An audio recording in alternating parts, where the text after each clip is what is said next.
ప్రధాని మోడీ రేపు కర్నూలు, నంద్యాల జిల్లాల్లో పర్యటించనున్నారు. ఢిల్లీ నుంచి ఓర్వకల్లు విమానాశ్రయం చేరుకుని అక్కడి నుంచి ప్రత్యేక హెలికాప్టర్లో శ్రీశైలం చేరుకుంటారు. జ్యోతిర్లింగం, శక్తిపీఠం క్షేత్రాలను దర్శించుకుంటారు. మల్లికార్జున స్వామి, భ్రమరాంబికాదేవికి ప్రత్యేక పూజలు నిర్వహిస్తారు. అనంతరం శివాజీ స్ఫూర్తి కేంద్రాన్ని సందర్శిస్తారు. శ్రీశైలంలోని ఘంటా మండపంలో పురావస్తు శాఖ ప్రదర్శించిన తామ్ర శాసనాలను, రాగి రేకులను, నాణ్యాలను తిలకిస్తారు. ఆ తర్వాత ప్రత్యేక హెలికాప్టర్లో కర్నూలు నగర శివారున ఓర్వకల్లు మండలం నన్నూరు టోల్ ప్లాజా దగ్గర రాగమయూరి గ్రీన్ హిల్స్కు చేరుకుంటారు ప్రధాని మోడీ. అక్కడ సూపర్ జీఎస్టీ, సూపర్ సేవింగ్స్ భారీ బహిరంగ సభలో మోడీ పాల్గొంటారు.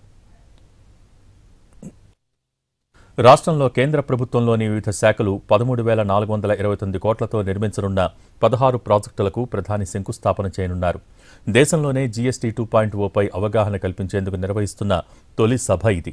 CM Chandrababu, deputy CM Pawan Kalyan, మంత్రి లోకేష్ సహా కేంద్ర రాష్ట్ర మంత్రులు, కూటమి పార్టీల ప్రముఖ నాయకులు హాజరు కానున్నారు.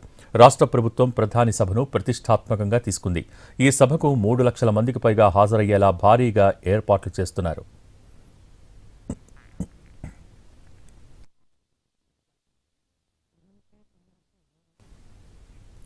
నల్లమల అడవుల్లోని శ్రీశైలంలో ప్రధాని మోడీ పర్యటన నేపథ్యంలో పటిష్టమైన నిఘా ఉంచారు. భద్రతా కారణాల దృష్ట్యా ఇప్పటికే అటవీ ప్రాంతాన్ని జల్లెడపట్టారు. కేంద్ర బలగాలతో కూంబింగ్ చేశారు. డీజీపీ ప్రధాని పర్యటన ఏర్పాట్లను స్వయంగా పర్యవేక్షించారు. ప్రధాని పర్యటన నేపథ్యంలో సున్నిపెంటకు హెలికాప్టర్లతో ట్రయల్ రన్ నిర్వహించారు. పీఎం భద్రతకు సంబంధించిన ప్రత్యేక బలగాలు, అధికారులు ట్రయల్ను పరిశీలించారు.